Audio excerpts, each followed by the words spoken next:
El 12 de julio de 2022, durante una misión rutinaria de vigilancia en Oriente Medio, el avión no tripulado estadounidense llamado MQ-9 Reaper se topó con algo que nadie debía ver. Un objeto plateado de forma esférica se movía rápidamente sin evidencia de motores o salidas de escape. Su aspecto era tan extraordinario que el operador del dron cambió su enfoque del blanco inicial para rastrear este objeto misterioso, tratando de determinar qué podría ser eso.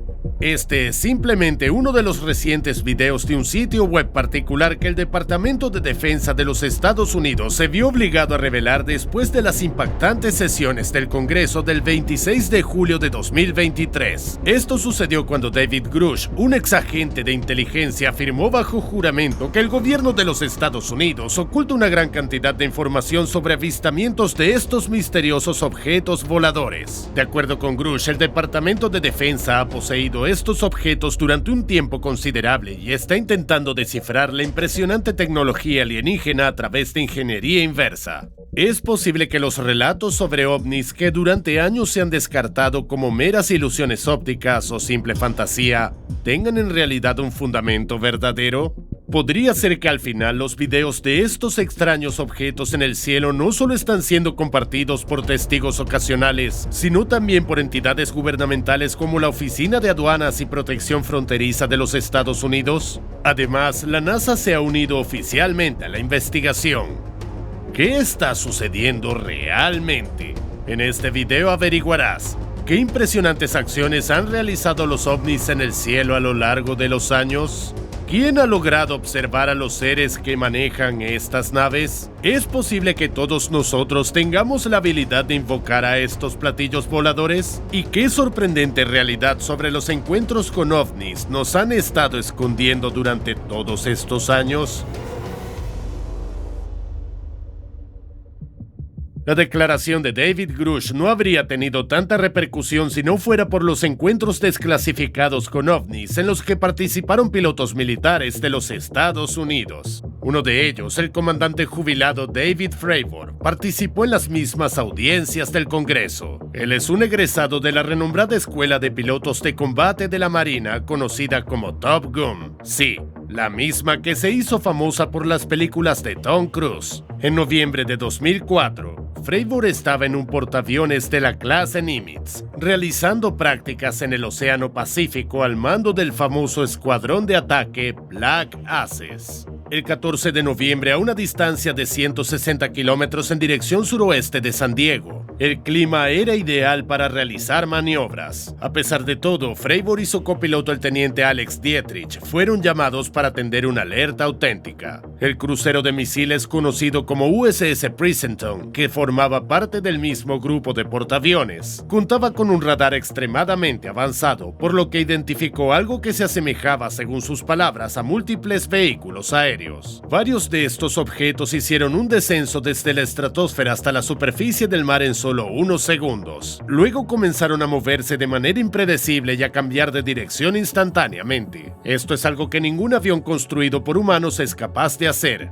Inicialmente, los operadores del Princeton sospecharon que podrían ser anomalías del radar, pero incluso después de reiniciar el sistema, las enigmáticas señales persistieron. Por esta razón, decidieron enviar a Fravor y Dietrich para interceptarlos. Lo que estos pilotos veteranos presenciaron ese día ha permanecido grabado en su memoria desde entonces. A corta distancia, sobre una extraña perturbación en forma de cruz en la superficie del agua, un objeto blanco, ovalado y alargado se desplazaba de forma irregular y no tenía alas, motores visibles ni marcas distintivas. Según Fravor, la zona de agua revuelta tenía aproximadamente el tamaño de un Boeing 747 y el veloz tic-tac, como lo llamó el piloto, era solo un poco más pequeño que un avión de combate Super Hornet, con una longitud de alrededor de 15 metros. No obstante, cuando Fravor se acercó al misterioso objeto, este simplemente se dirigió al horizonte y se esfumó.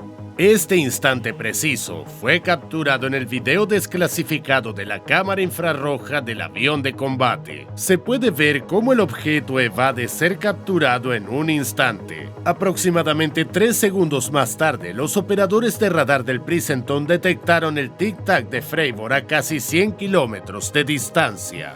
En otras palabras, el objeto aceleró a más de 30 kilómetros por segundo en un abrir y cerrar de ojos. Y lo más asombroso no es su total resistencia a la fricción atmosférica. Los cohetes modernos necesitan muchos minutos para alcanzar velocidades considerablemente inferiores, sometiendo a la tripulación a fuertes fuerzas G de hasta 3G, lo que se traduce en 3 veces la gravedad terrestre. Una persona no preparada se desmayaría con una aceleración mucho menor. No obstante, la velocidad del tic-tac, corroborada por Fravor y Dietrich, parecía superar una aceleración de más de 3000 G. Ni un piloto humano, ni la estructura de un avión pueden resistir algo así.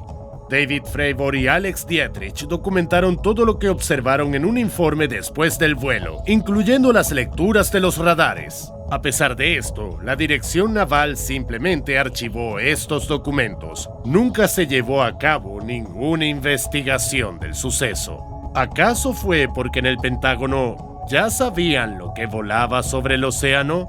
Al mismo tiempo, los pilotos comenzaron a tener encuentros más frecuentes con ovnis. Durante el verano de 2014, el portaaviones USS Theodore Roosevelt estaba realizando ejercicios en el Océano Atlántico, cerca de las costas de Virginia, y resultó que estaba rodeado por un conjunto de objetos no identificados. Hubo un momento en el que uno de ellos se movió rápidamente entre 2 aviones de combate que volaban a poca distancia el uno del otro. Siguiendo el protocolo, los pilotos reportaron este suceso a sus superiores, describiendo el objeto como un cubo contenido en una esfera transparente.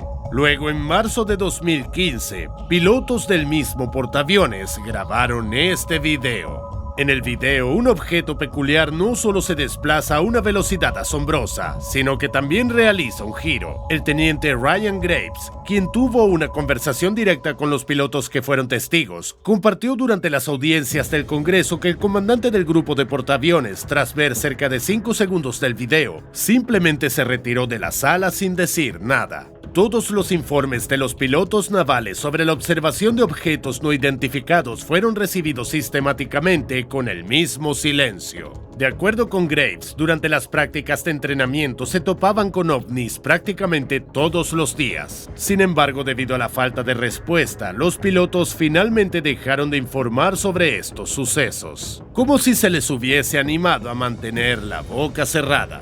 Una de las imágenes más recientes que se han hecho públicas fue grabada por un aviador naval en el año 2021.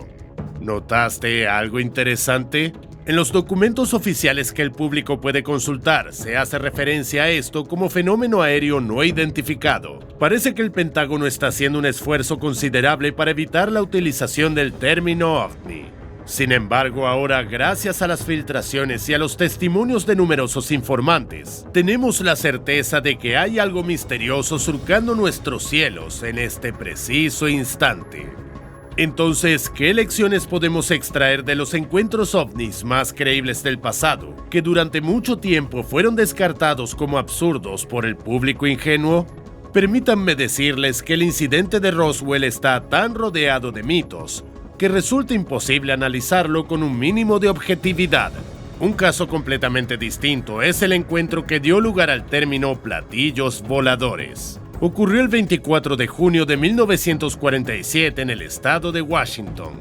El empresario Kenneth Arnold se encontraba volando sobre las montañas Cascade en su pequeño avión cuando de manera inesperada observó un resplandor luminoso a su izquierda. Siguiéndolo, vio una formación de 9 objetos en forma de disco desplazándose a gran velocidad sobre la cresta de la montaña.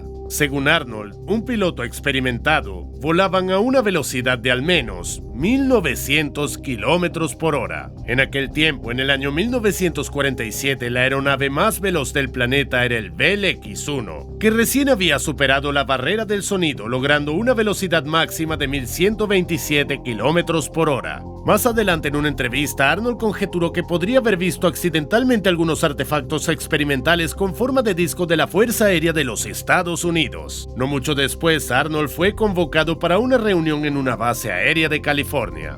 Después de conversar con él, los militares concluyeron que Arnold había presenciado algo inusual. Sin embargo, ellos mismos estaban desconcertados sobre qué podría ser, por lo que descartaron todo el incidente como una ilusión óptica. Pero ya era demasiado tarde. El relato de Arnold provocó una oleada de informes sobre platillos voladores. Muchos de estos informes tenían una sorprendente similitud con las descripciones actuales de los pilotos navales sobre los denominados tic-tacs. Hablamos de una velocidad impresionante, cambios de dirección instantáneos con notables fuerzas G y de nuevo sin señales de ningún motor. Todo esto motivó al ejército de los Estados Unidos a iniciar el ultrasecreto Proyecto Signo para determinar cuán amenazantes podrían ser estos ovnis. En el Pentágono, su mayor preocupación era que estos artefactos supersónicos fueran aviones soviéticos camuflados. Sin embargo, los autores del informe no pudieron encontrar ninguna prueba de ello.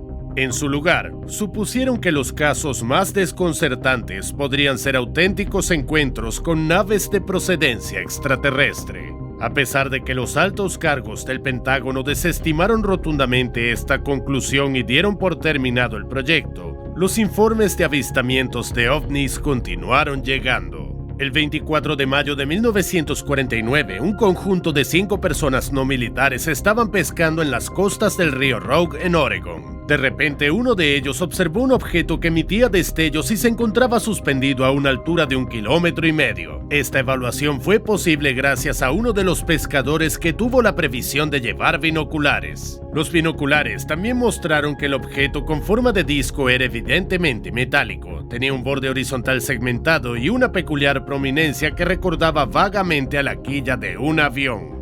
En cuanto al tamaño, el disco podría equiparse a un avión de transporte C-47 con un diámetro de unos 20 metros. Y aunque el ovni no mostraba motores visibles, eso no impidió que se esfumara rápidamente más allá del horizonte a velocidad supersónica. Todo en absoluto silencio. Lo más asombroso de este incidente fue que todos los presentes eran científicos de 2 entidades gubernamentales, incluyendo un laboratorio aeronáutico. Entonces, sugerir que podrían confundir un avión común con un ovni es simplemente inverosímil. 2 testigos optaron por compartir esta historia con sus superiores e incluso dibujaron bocetos detallados del objeto. Sin embargo, los militares informaron a los científicos que lo que habían visto era el vuelo de un cometa radar. Mantuvieron esta información a pesar de que parecía totalmente diferente y simplemente no podía moverse como ese ovni. Los testigos rechazaron esta conclusión, pero no se dirigieron a la prensa, por lo que no podemos acusarles de buscar notoriedad. El incidente del río Rogue no se conoció hasta 1975, después de que el gobierno desclasificara materiales del legendario proyecto Libro Azul que sustituyó al proyecto Signo. A lo largo de un lapso de 22 años, los expertos de la Fuerza Aérea de los Estados Unidos analizaron más de 12.500 posibles avistamientos de ovnis, y finalmente alrededor de 700 de ellos quedaron sin una explicación clara. Esto representa más del 5% del total, una cifra bastante superior a cualquier margen de error estadístico. En promedio son 32 contactos con ovnis por año. Además, se atribuyen cientos de objetos bastante inusuales del proyecto Libro Azul a globos meteorológicos y a otros tipos de globos civiles y militares. No obstante, un suceso ocurrido en el desierto de White Sands, Nuevo México, en abril de 1949, cuestiona todas estas conclusiones. Un equipo de 5 oficiales de la Marina de los Estados Unidos estaba lanzando y monitoreando su globo espía cuando de repente notaron que un objeto brillante y ovalado se desplazaba rápidamente a gran altitud en el cielo. Al observar a través del telescopio, los oficiales se percataron de que no se trataba de un globo meteorológico, sino de algo metálico, aunque sin motores. Pero lo que realmente sorprendió a los observadores fue que este ovni se detuvo de repente y se disparó inmediatamente en dirección vertical hacia arriba. Los globos aerostáticos son físicamente incapaces de realizar tales maniobras. A pesar de todo, en 1969 se canceló el proyecto Libro Azul, que registraba cientos de estos encuentros con ovnis. Según el testimonio de David Grush durante las sesiones del Congreso, parece que en ese periodo, el Pentágono emprendió una campaña pública intencionada para restar credibilidad a todos los informes de objetos insólitos en el cielo. Sucedió porque las autoridades militares de los Estados Unidos ya percibían una amenaza auténtica a la que no sabían cómo hacer frente.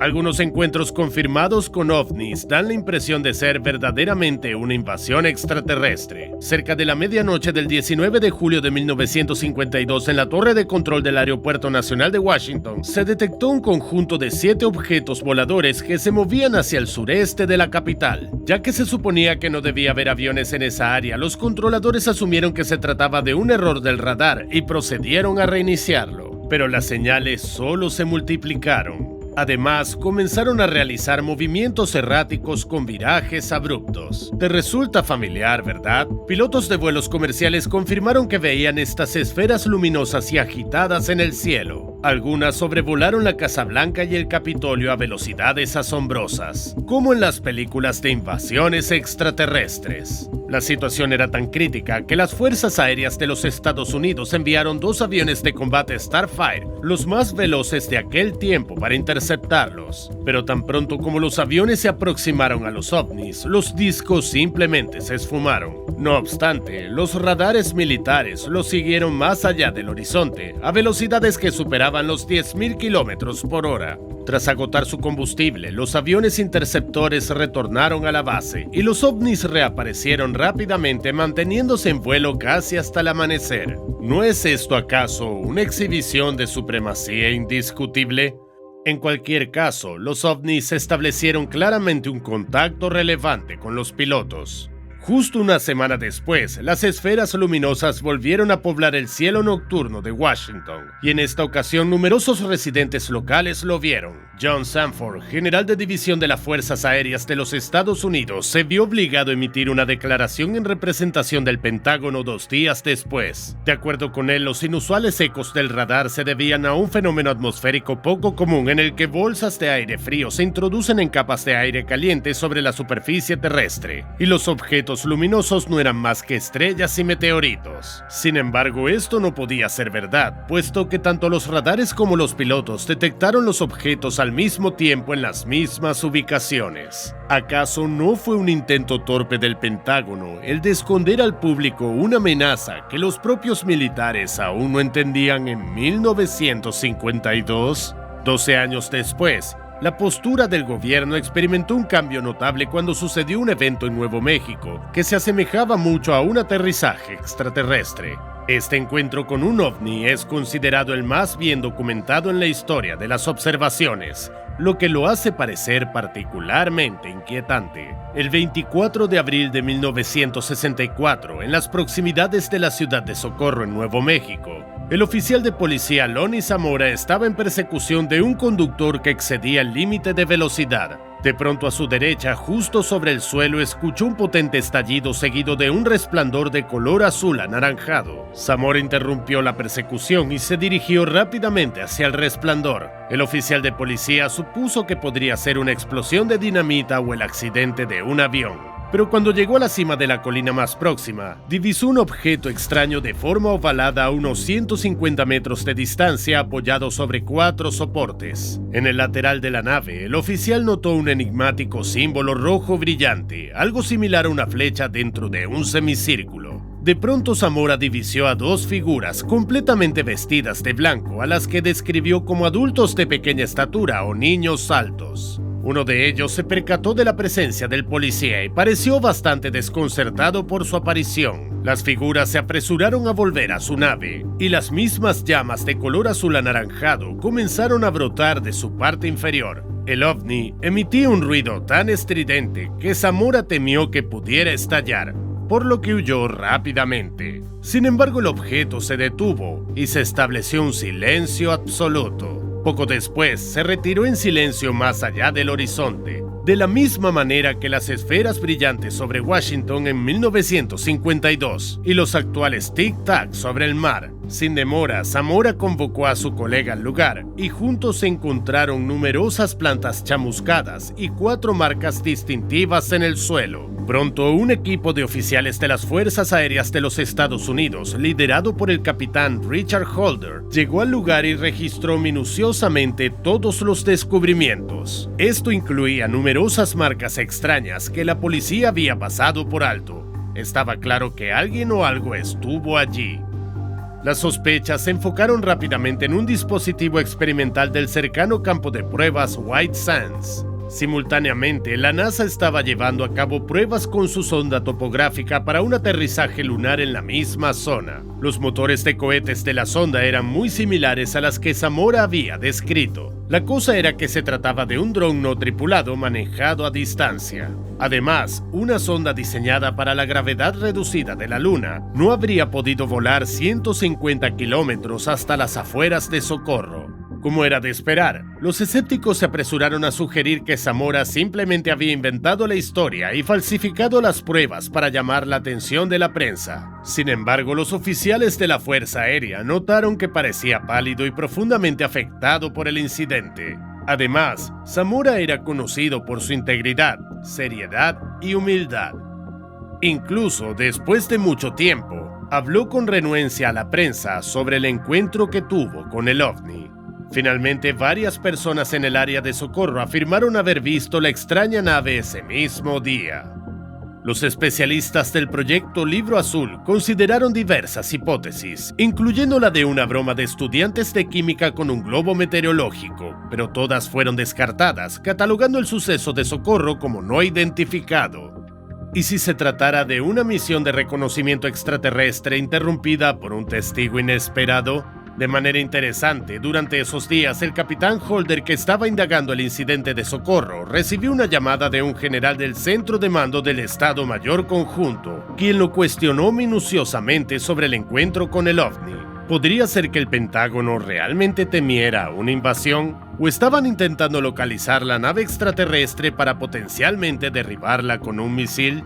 Basándonos en el testimonio de David Grush, el ovni bien podría haber sido uno de esos ejemplares capturado cuya tecnología ha desafiado a los ingenieros del Pentágono durante décadas. Especialmente porque Grush también hizo referencia a un suceso que podría interpretarse como la reacción de los extraterrestres. El 16 de marzo de 1967, en la base de la Fuerza Aérea de Malmstrom, en Montana, los guardias divisaron varias luces extrañas que de nuevo danzaban caóticamente y cambiaban bruscamente de dirección. Entonces, de forma sorpresiva, los operadores de la base perdieron el control sobre 10 misiles nucleares balísticos en sus silos. No pudieron recuperar el control durante todo un día. El Pentágono mantuvo en secreto el incidente de Malmstrom. Y no es sorprendente, ya que evidencia nuestra absoluta incapacidad frente a estos misteriosos ovnis. De hecho, parece que pueden hacer lo que deseen. Pero si es así, ¿por qué no hemos sido invadidos aún por los extraterrestres? Es muy probable que las auténticas intenciones de los ovnis sean totalmente distintas a las que imaginamos. Para entenderlas, necesitaremos explorar con más profundidad. Los numerosos casos de individuos secuestrados por seres extraterrestres suelen ser descartados como relatos ficticios provenientes de personas excéntricas que buscan atraer la atención. No obstante, el relato de Barney y Betty Hill posee varios aspectos que resultan difíciles de atribuir a una imaginación desbordante. Al caer la tarde del 19 de diciembre de 1961, la pareja se dirigía al sur de la ciudad de Lancaster, en New Hampshire. Betty creyó haber avistado un meteorito enorme, pero la luz brillante no descendía, sino que se desplazaba de manera errática de un lado a otro. Incluso los Hill se detuvieron para observar mejor el objeto a través de binoculares. Betty divisó algo que se asemejaba mucho al disco que había desconcertado a los científicos en el río Rock en 1949. Los Hill continuaron su camino, pero el ovni comenzó a aproximarse. Finalmente se detuvo a una distancia de menos de 100 metros frente a su auto sin emitir ningún sonido. Barney no estaba asustado, así que dio un paso adelante con su pistola solo para darse cuenta de que el borde del disco estaba formado por ventanas, y al menos 8 figuras misteriosas lo observaban a él y a Betty. Rápidamente todos ellos, a excepción de uno, desaparecieron y alguien dijo de manera clara: «Quédate donde estás». «Quédate donde estás». Se oyó un zumbido inquietante. Y entonces los Hill se encontraron de repente de vuelta en su auto conduciendo por una carretera totalmente desierta. Al llegar a su hogar, notaron que el borde del vestido de Betty estaba desgarrado, las puntas de los zapatos nuevos de Barney estaban desgastadas y los relojes de pulsera de ambos se habían detenido. Además, su viaje había tomado 2 horas más de lo esperado. Poco después, Betty comenzó a experimentar sueños extremadamente vividos, en los que su auto estaba rodeado de seres pequeños que los conducían hacia el bosque mientras se encontraban en un estado de trance. Un mes después, los Hill relataron su encuentro con el ovni al astrónomo Mitchell Webb, pero no lograron recordar nada. Parecía como si tuvieran una barrera mental que bloqueaba esos recuerdos. A pesar de esto, la pareja intentó continuar con su vida como si nada hubiera ocurrido, y no fue hasta varios años más tarde que accedieron a una sesión de hipnosis con el Dr. Benjamin Simon para recuperar sus recuerdos. Fue en ese instante cuando se descubrieron episodios espeluznantes de experimentos médicos que los alienígenas habían llevado a cabo con la familia. Sin embargo, el Dr. Simon estaba convencido de que no eran más que fantasías compartidas de la pareja. No obstante, un detalle captó la atención de los científicos: un mapa estelar que Betty afirmó haber observado en la nave extraterrestre. Después de meticulosos cálculos, Mitchell y otros astrónomos determinaron que así es como se vería el cielo nocturno desde el sistema estelar binario Zeta Reticuli, ubicado a 39 años luz de la Tierra. A pesar de que el renombrado científico Carl Sagan mostró escepticismo ante estos hallazgos, cada una de las estrellas de Zeta Reticuli es muy parecida a nuestro Sol, y bien podría haber exoplanetas aún por descubrir con condiciones similares a la de la Tierra. La verdadera pregunta es: ¿realmente los extraterrestres hicieron este viaje solo para realizar experimentos médicos en 2 humanos? Por otro lado, si tienen habilidades de control mental e incluso telepatía como sugieren las historias de los Hill, ¿podría ser simplemente un engaño intencionado para ocultar las verdaderas intenciones de estos visitantes de un distante sistema solar? El Dr. Stephen Greer cree conocer la respuesta a esta pregunta. Según él, naves espaciales de diferentes civilizaciones alienígenas visitan la Tierra de vez en cuando. Esto explicaría las variaciones en sus avistamientos. Greer critica al Pentágono por considerar que los ovnis son una amenaza. Está seguro de que los extraterrestres tienen un propósito pacífico: encontrar entre los habitantes de la Tierra a los mentalmente preparados para el contacto.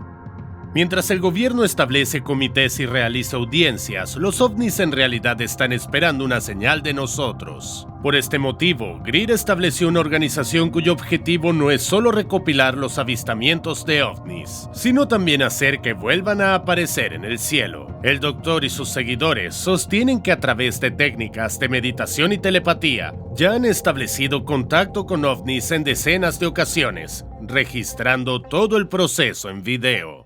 Sin embargo, los expertos expresan escepticismo sobre estas grabaciones, y no está del todo claro por qué Greer nunca ha convocado ovnis a la luz del día.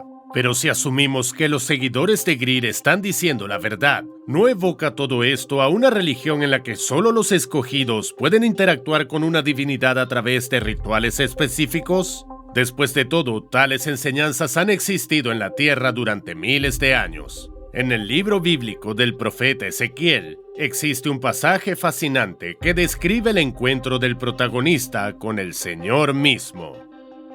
Entonces el Espíritu me levantó, y escuché detrás de mí un gran estruendo, mientras la gloria del Señor ascendía desde el lugar donde se encontraba.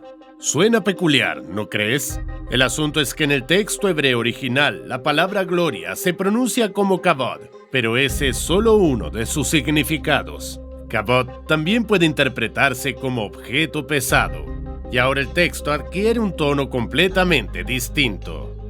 Escuché detrás de mí un gran estruendo, mientras el objeto pesado del Señor ascendía desde el lugar donde se encontraba. Es sospechosamente parecido al relato de Loni Zamora, ¿no te parece? En el libro del Éxodo, las cosas se vuelven aún más intrigantes. Dios le indica a Moisés que cuando su gloria o el objeto pesado se desplace, debe refugiarse detrás de una roca para protegerse del calor que podría causarle daño. Si a esto le sumamos los relatos de historiadores romanos sobre luces errantes en movimiento observadas en el cielo durante la destrucción de Jerusalén en el año 70 después de Cristo, llegamos a una conclusión evidente que nadie se atreve a exponer. Quizás nuestro encuentro con las entidades que operan los ovnis no acaba de iniciar, tal vez ha configurado toda nuestra civilización. ¿Pero quién afirmó que estos visitantes venían de otros planetas? El propio Grush especuló que detrás de los ovnis podría haber habitantes de la Tierra de otras dimensiones, tal vez incluso del futuro. ¿Qué pasaría si nuestros descendientes dentro de cientos de años crean una máquina del tiempo y deciden comprobar qué objetos misteriosos estaban inquietando a la humanidad en el siglo XX? Para no rebelarse, crearon naves voladoras muy similares a estos ovnis. Pero cuando llegaron a los lugares de los encuentros más populares, no hallaron nada, excepto a los perplejos de la época. Al percatarse de esto, los seres humanos del futuro comenzaron a usar los encuentros con ovnis como una cobertura para sus investigaciones en el pasado. Es posible que ni siquiera entiendan por qué sus naves espaciales deben efectuar maniobras desordenadas en vuelo, pero deben reproducir estos movimientos para evitar la formación de una paradoja temporal. Entonces, ¿qué opinas? ¿Con quién o qué hemos establecido contacto?